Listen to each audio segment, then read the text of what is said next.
She won't always say it out loud, but her body will.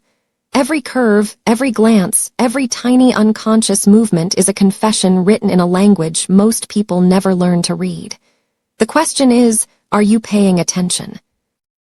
Welcome back. Today, we're going into something profound, something that most people walk right past every single day without ever stopping to truly understand. We're talking about the silent, powerful, deeply psychological world of female body language. And I want to be honest with you from the very beginning. This isn't about tricks, manipulation, or games. This is about understanding. About finally seeing what has always been right in front of you. Women are extraordinarily communicative beings, but so much of what they communicate never makes it into words. It lives in the body, in the breath. In the smallest, most fleeting gestures that vanish before most people even notice them. And here's what I want you to sit with for a moment. Think about someone in your life, a woman you've wondered about, someone whose signals have felt confusing or unclear. Maybe you've replayed conversations in your head, asking yourself, was that something? Did that mean what I think it meant? You're not alone in that. I hear this constantly. And if that's you, I want you to drop a comment below right now. Just say, I've been there. Because I promise this video is going to change the way you see things. And if you find value in what we do here, please hit that like button. It genuinely helps this conversation reach the people who need it most. I'm Mary Smith, host of the Senior Mindful Living YouTube channel, and today we're going deep into 8 of the most psychologically rich signals written into female body language, signals that are backed by research, rooted in human evolution, and more revealing than anything she might ever say out loud.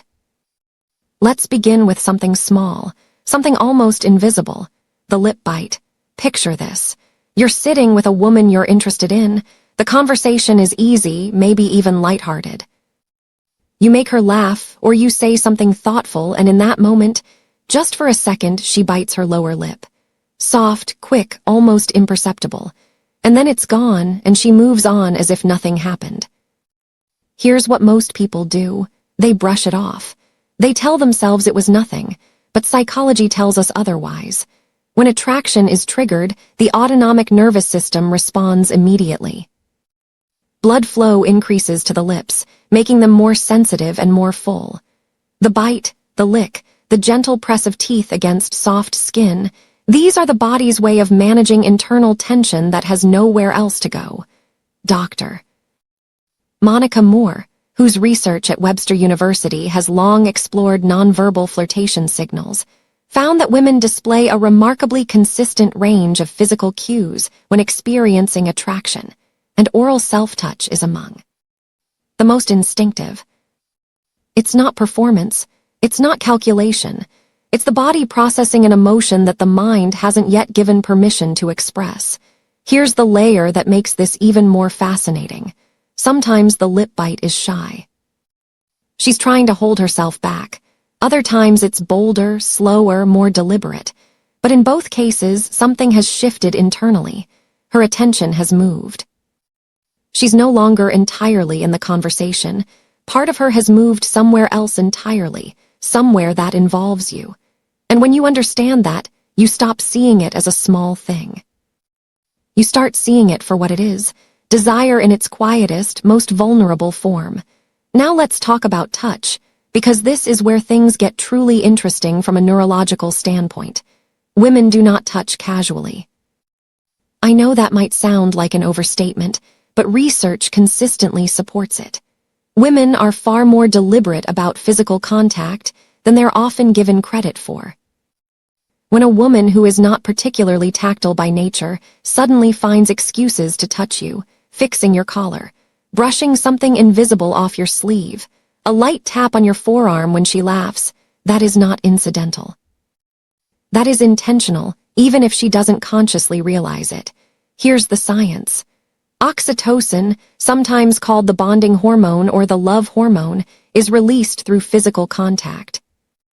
And when attraction is present, the desire for that oxytocin-driven closeness becomes almost compulsive.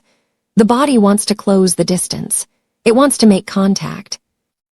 Touch becomes a way of testing the waters, of asking a question without words. Are you receptive to me? Are we on the same page? I think of a woman I'll call Sarah, a woman in her late 50s who came to one of our mindfulness workshops a few years ago. She told me about reconnecting with a man she'd known for decades, a childhood friend who had recently come back into her life. She said she kept finding herself touching his arm when they talked, straightening things near him, leaning close. I didn't realize what I was doing, she told me, until I caught myself reaching for him and then pulling back. That self-awareness, that moment of recognition, that's what we're developing today. The ability to see the conversation beneath the conversation. And here's your practical exercise for this one.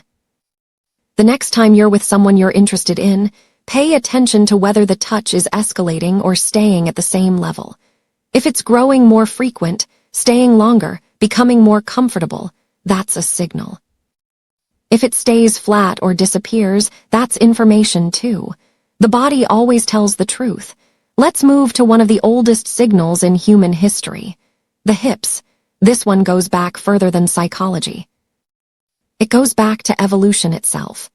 Research in evolutionary biology has long documented that hip movement in women is a deeply embedded, largely unconscious signal related to fertility and physical vitality. Studies published in Archives of Sexual Behavior have found that women naturally alter their gait around men they find attractive, slowing down, moving with more deliberate rhythm, allowing the natural sway of the hips to become more pronounced. And here's what makes this so remarkable. She's not thinking about it. She's not choreographing anything. It's happening at a level below conscious thought, driven by something ancient and automatic. If you watch carefully, you'll notice a difference in how a woman walks when she's alone versus when she knows someone she's drawn to is watching. The steps change. The pace softens. The movement becomes almost musical. Think of it this way, and this is something I want you to really sit with. Her body is not lying to you. It never lies. It doesn't know how. Her words might be careful, guarded, measured. But her walk has no filter. And if you're paying attention, you'll see the invitation written into every step. Now let's talk about the eyes, because this is where I could spend an entire video on its own. There is a reason poets throughout history have called the eyes the windows to the soul. Neurologically speaking, the eyes are one of the most honest parts of the human body. Pupil dilation, which happens involuntarily in response to attraction and interest, cannot be faked or controlled. When a woman is drawn to someone, her pupils literally grow larger. Her gaze lingers longer than social norms would typically dictate. She looks, pulls away, and then looks again, not because she's playing a game, but because desire and restraint are in constant negotiation. There's a famous study by psychologist Arthur Aaron that found sustained mutual eye contact, just 4 minutes of it, can create measurable feelings of closeness between strangers. 4 minutes. That's all it takes for the eyes to begin building, something the mind hasn't fully agreed to yet. So when she keeps finding your face in a crowded room, when her gaze drifts just briefly to your mouth and back, when she can't quite hold the eye contact but can't quite let it go either, she's not distracted. She's overwhelmed. And there is a profound difference between the two. Here's something I'd love for you to reflect on.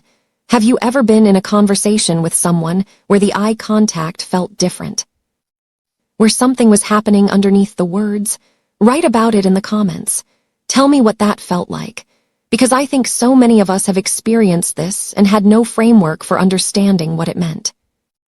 Moving to something that gets overlooked almost every time, the legs and feet. Body language researchers, including the renowned Joe Navarro, a former FBI agent turned behavioral analyst, have written extensively about the honesty of the feet and lower body. While people learn early on to manage their facial expressions and their hands, the feet and legs remain largely unguarded. They respond to the emotional truth of a moment without interference from the conscious mind. When a woman is attracted to someone, her body naturally orients toward them. Her knees, her feet, the angle of her entire lower body will shift in the direction of the person her nervous system has chosen, even when she's looking elsewhere, even when she's talking to someone across the room. And that restless crossing and uncrossing of the legs that you might notice, psychologists call it displacement behavior. It's physical tension looking for an outlet. It's nervous energy that has nowhere to go, so it moves. If you want a simple, practical way to use this knowledge, try this.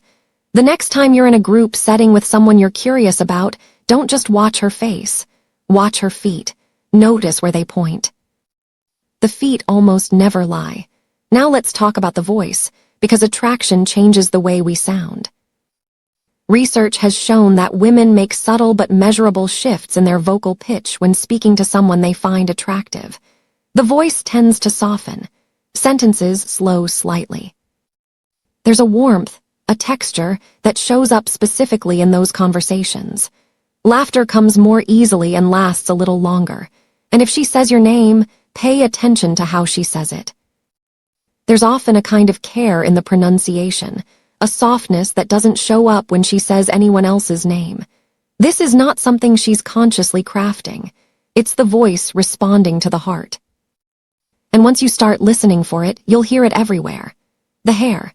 That seemingly simple gesture, the tuck, the twirl, the slow run of fingers through strands, is what psychologists refer to as preening behavior.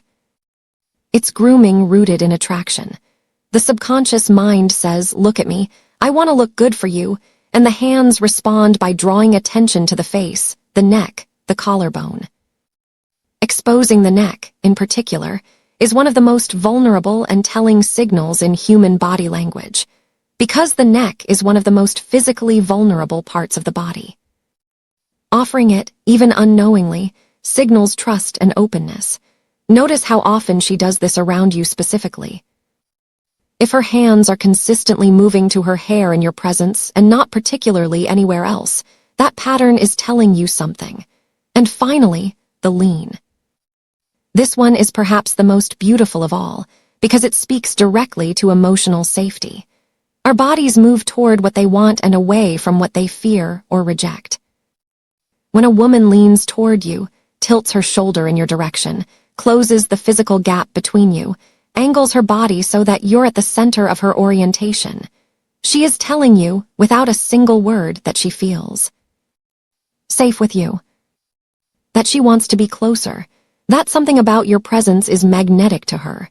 Psychologists who study proxemics, the science of personal space, have found that we guard our intimate zone fiercely. Typically somewhere between 6 inches and 18 inches from the body. Allowing someone into that space is not a small thing. It's an act of trust, an act of choosing. And when she does it naturally, instinctively, without seeming to notice she's doing it, that is perhaps the clearest, most honest signal of all. Here's what I want to leave you with today. Understanding these signals is not about gaining an advantage over anyone. It's about becoming more fluent in the language of human connection. Because so much of what we feel, what we want, what we hope for, it lives in the body long before it makes it to the tongue. Learning to read it, learning to respond to it with awareness and respect, is how we build deeper, more honest, more meaningful connections. If this conversation shifted something in you today, please hit that like button. It truly helps us reach more people who are searching for this kind of insight. And I'd genuinely love to know, which of these 8 signals have you noticed in your own life? Drop it in the comments. Let's talk about it together. And if you haven't already, please subscribe to Senior Mindful Living and tap the bell so you're here for everything we explore next. There is so much more to uncover, and I'll see you in the next one.